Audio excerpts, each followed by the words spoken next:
Bonsoir à tous, bienvenue dans les communes de Cocody et Abobo. Des ravins dangereux troublent la quiétude des populations. Chaque saison de pluie est un véritable enfer pour elles car ces trous ne font que s'élargir.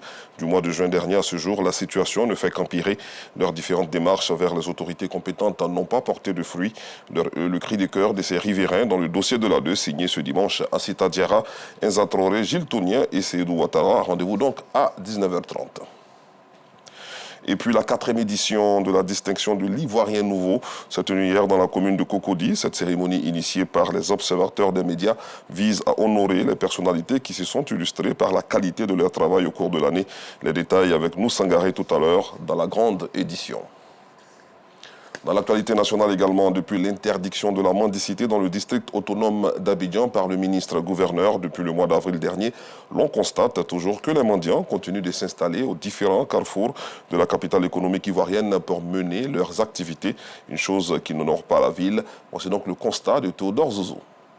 Dans le cadre de la lutte contre le désordre urbain, le gouverneur a interdit la mendicité sous toutes ses formes sur toute l'étendue du territoire d'Abidjan depuis le mois d'avril dernier. Une interdiction qui n'est pas respectée au quartier Gotham dans la commune d'Abobo. Les mendiants continuent de s'installer à ce carrefour. À la vue de notre caméra, ces femmes prennent leurs jambes à leur cou. Je suis seule, donc c'est dans la mendicité que je subviens à mes besoins. Je peux avoir 25 000 francs par jour avec les vivres et les non-vivres. En tant que musulman, tu ne dois pas te mettre là, demander à chaque fois.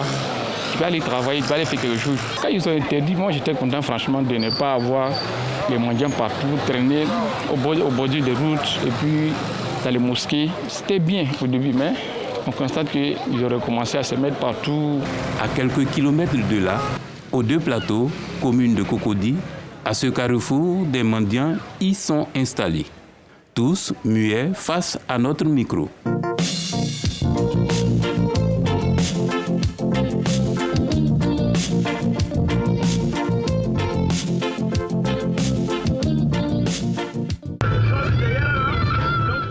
Un tour chez l'imam Sogodogo dans la même commune de Cocody, il apporte les fondements de l'interdiction de la mendicité selon les enseignements islamiques. La mendicité est formellement interdite en islam parce que le prophète Mohammed sallallahu alayhi wa sallam nous a dit que la personne qui aura demandé la nourriture d'aujourd'hui, et la nourriture d'aujourd'hui, il a eu ça.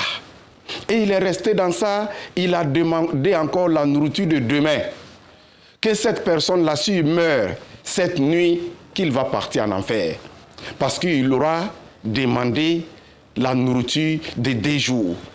Ça veut dire que quand l'islam te permet avec l'attestation pour demander, c'est pour prendre ce qui peut te permettre de vivre ce jour.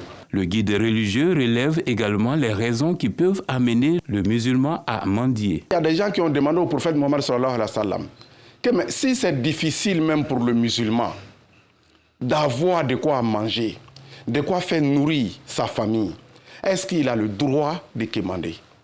Et que le prophète, répondant ainsi, il dit à ses compagnons-là qu'il faut avoir 3 témoins, des personnes honorifiques parmi les musulmans, pour attester que celui-là, c'est vraiment une nécessité, avant que l'islam accepte pour que la personne aille quémander. La mendicité est interdite, mais les mendiants, eux, exercent en toute impunité dans le district d'Abidjan. La répression pourrait mettre fin à ce phénomène et donner une image reluisante à la ville d'Abidjan.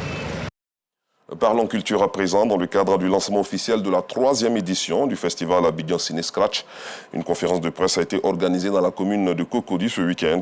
Une initiative qui vise à mettre en avant l'insertion des femmes dans le milieu du cinéma, identifier et accompagner les talents féminins en renforçant leurs compétences par des formations. Le compte-rendu de Théodore Zouzou à 19h30. À l'international, les frappes militaires israéliennes dans la bande de Gaza ont tué au moins 120 Palestiniens au cours de ces dernières 48 heures et ont touché un hôpital à la périphérie nord de l'enclave, blessant des membres du personnel médical et endommageant des équipements, a-t-on appris hier de sources médicales palestiniennes. Parmi les morts figurent 7 membres d'une même famille dont la maison a été touchée pendant la nuit à Zeytoun, dans la ville de Gaza.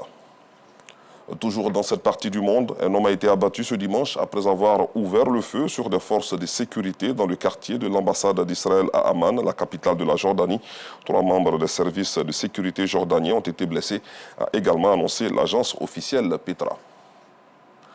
Enfin, le chef de la diplomatie de l'Union européenne, Josep Borrell, a appelé ce dimanche à Beyrouth à un cessez-le-feu immédiat dans la guerre entre Israël et le Hezbollah, à l'heure où le mouvement libanais a tiré 160 projectiles en direction du territoire israélien, au lendemain d'une journée de bombardements israéliens particulièrement meurtriers au Liban, qui ont ciblé surtout le cœur de Beyrouth. Le Hezbollah a annoncé plusieurs attaques aux drones et missiles contre des cibles et bases militaires dans la région de Tel Aviv et dans le sud d'Israël. Rendez-vous à 19h30.